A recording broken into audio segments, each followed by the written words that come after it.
কংসের কারাগারে দেবকীর অষ্টম গর্ভে জন্মগ্রহণ করেছিলেন বলে এই তিথি জন্মাষ্টমী তিথি নামে পরিচিত।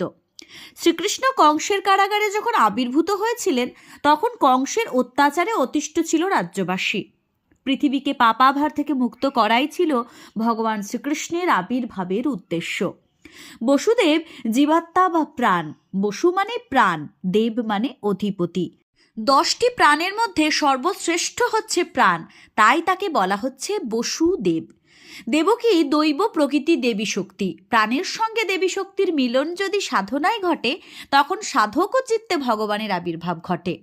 বসুদেব ও দেবকী শ্রেষ্ঠ সাধক ও সাধনার শক্তি, এ দুয়ের মিলনে ভগবানের জন্ম। ধর্ম, সমাজ, রাজনীতি, এক কথায় সর্ববিধ জীবনাচরণের ক্ষেত্রে শ্রীকৃষ্ণের জন্ম এক আলোড়ন সৃষ্টিকারী যুগান্তকারী ঘটনা। নিরাকার পরমব্রহ্ম ভগবানের সাকার রক্তমাংসের দেহধারী প্রকাশ ও সুগভীর তাৎপর্য গুরুত্ব বহন করে। আদি ভৌতিক, আদি দৈবিক, আধ্যাত্মিক জগতে ভগবান শ্রীকৃষ্ণের আবির্ভাব নানা দৃষ্টিকোণ থেকে অনুধ্যানের দাবি রাখে। শ্রীকৃষ্ণের জন্ম কংসের কারাগারে। কামনার কারাগার হলো কংসের কারাগার। হাজার কামনার খাঁচা এই দেহ। এই কংসের কারাগার মথুরায় অবস্থিত।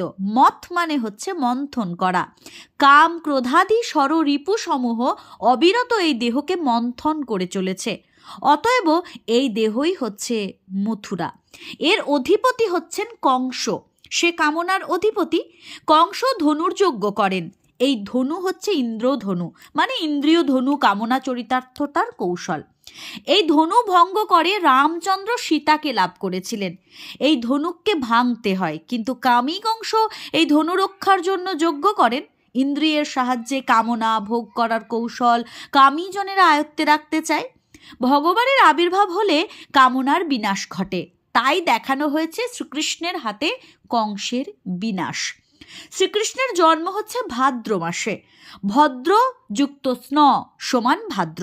ভাদ্র মানে মঙ্গল। এই মাস মঙ্গলকর হয়েছিল ভগবানের আবির্ভাবে। আবির্ভাব কৃষ্ণপক্ষে অষ্টমী তিথিতে। কৃষ্ণপক্ষ চন্দ্রের ক্রমক্ষীয়মান অবস্থা। শাস্ত্রে মনকে চন্দ্র বলা হয়েছে। চন্দ্রের যেমন হ্রাস বৃদ্ধি হয়, মনেরও সেরকম হ্রাস বৃদ্ধি হয়। মন হচ্ছে ইন্দ্রিয়ের রাজা। মন যতক্ষণ প্রবল থাকে ততক্ষণ চিত্ত চঞ্চল থাকে। কৃষ্ণপক্ষের অষ্টমী তিথিতে মনশ্চন্দ্র অর্ধেক ক্ষয়প্রাপ্ত হয়ে যায়, তখন চিত্তে ভগবানের আবির্ভাব সম্ভব। এই হচ্ছে ভগবান শ্রীকৃষ্ণের আবির্ভাবের তাৎপর্য। আরও অনেক কাহিনী রয়েছে এই বিষয়ে, কোনো একদিন কোনো